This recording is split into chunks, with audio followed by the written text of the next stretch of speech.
Hello, Mailmate here. Welcome to another Let's Draw video, and today I'm going to draw Inspector Gadget. If you're among the 5 people who never heard of him, Inspector Gadget was a cartoon in 1983 by Deke Entertainment. It stars the titular character, a dim yet good-natured crime fighter with an array of gadgets, who goes on missions around the world to stop the criminal organization MAD. The character was voiced by Don Adams, who's basically was playing a dumber version of Max from Get Smart. Joining him, whether he knows it or not, is his niece Penny, who is a computer genius. She was voiced by Cree Summer, being one of her earliest roles. Also joining Gadget is their dog Brain, who is a master of disguise. He was voiced by Frank Welker. That guy voices all kinds of talking dogs. Those two are usually the key to his success. Gadget would get missions from Police Chief Frank Quimby, with a running gag of Gadget throwing the message away, making it literally explode in the chief's face. I always was perplexed on how a piece of paper explodes. The main antagonist of the series is Dr. Claw, who we never see the face of. He basically sits in a large chair and the viewer only sees his right hand. Although never is kind of an exaggeration, the toy line and the SNES game did give him a face, and I find it disappointing. I used to picture him looking like a combination of Frankenstein's monster and Destro from G.I. Joe. He would send other agents of MAD to do his evil plans, and comically, Gadget would mistake the bad guys for the good guys and the good guys for the bad guys. The funny thing about the show's production was that it was originally going to be based on Lupin III, but Deke couldn't get the rights to it. Also, Gadget was going to have a mustache. He was redesigned without one due to looking too much like Inspector Clouseau from the Pink Panther film franchise. However, Mustache Gadget was still in the pilot episode. Another interesting thing was that Gadget guest starred on the Super Mario Bros. Super Show twice. First, with him coming to Mario and Luigi for repairs, then him helping the brothers find buried treasure. He was played by Maurice LaMarche at the time. Kind of ironic since he was also the voice of Chief Quimby in Season 2 and 3. Gadget also cameoed in Heathcliff, usually on television. However, Hector and Wordsworth also cameoed in Inspector Gadget. Was there some sort of Deke cinematic universe? They tried to make a spin-off for the 90s, Gadget Girl.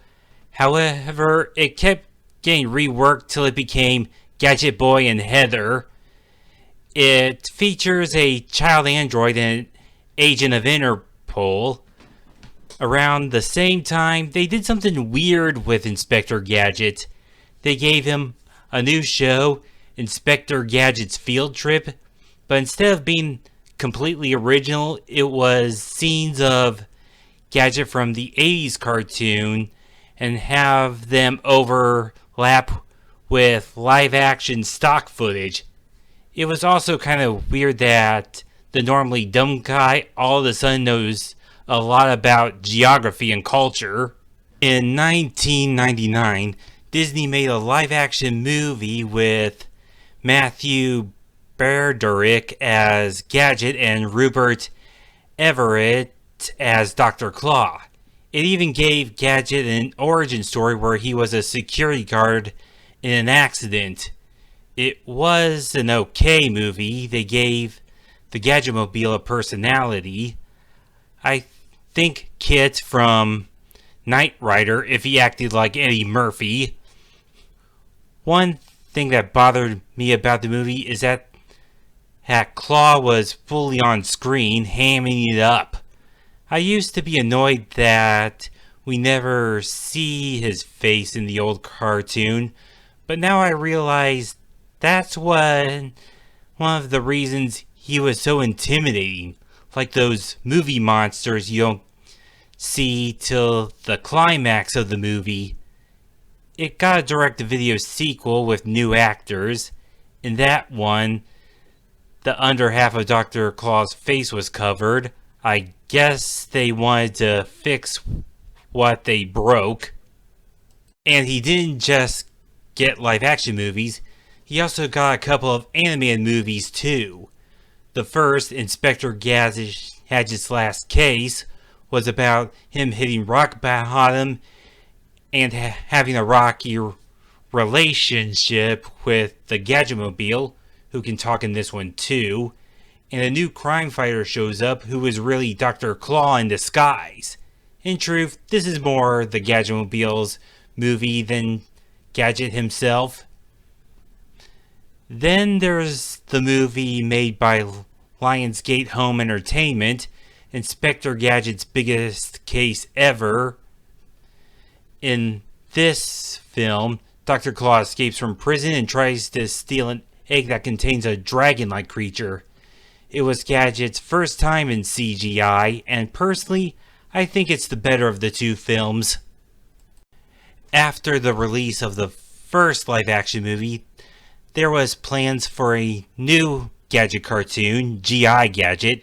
It would have been about Gadget joining a commando unit, but due to the animation company being bought by BKN, the project was cancelled. However, a similar cartoon got made in 2002, Gadget and the Gadgetinis. I bet half of you never heard of this, and there is a good reason for it. It was only shown in European countries and never had an American release.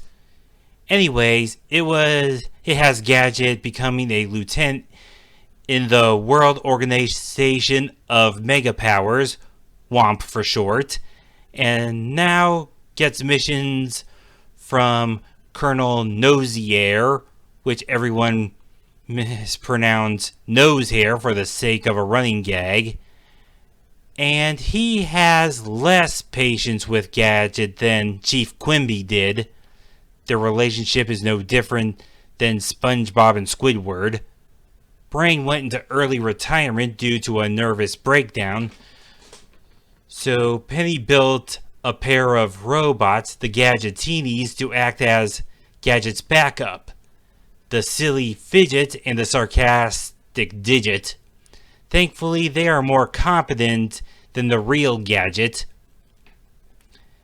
I also want to point out that in one episode, Dr. Claw had a nephew named William who didn't know his uncle was the head of a criminal organization and was a love interest for Penny. Why am I bringing up a one-off character? It'll make sense in due time.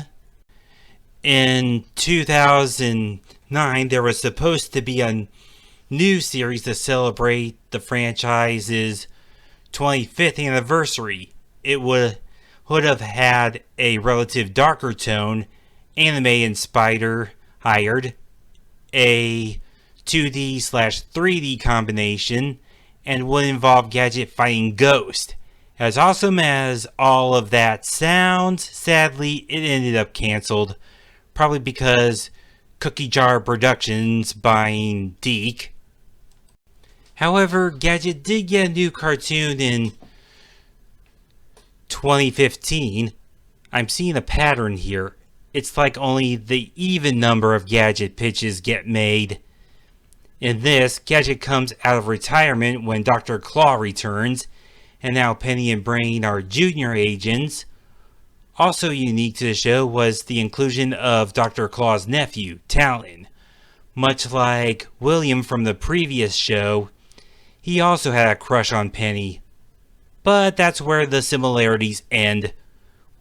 Where William was a good kid and didn't know his uncle was a villain, Talon not only knows about his uncle, but aims to be a villain in his own right. This show also has a slightly more humorous tone.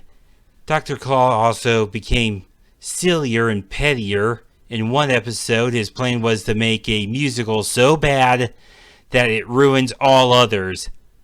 I kind of get it. They wanted to make Dr. Claw the villainous counterpart to Gadget by giving him a family like Gadget's. I want to like the show, but it just feels off to me. And that is all I have to say about my little retrospective of Inspector Gadget.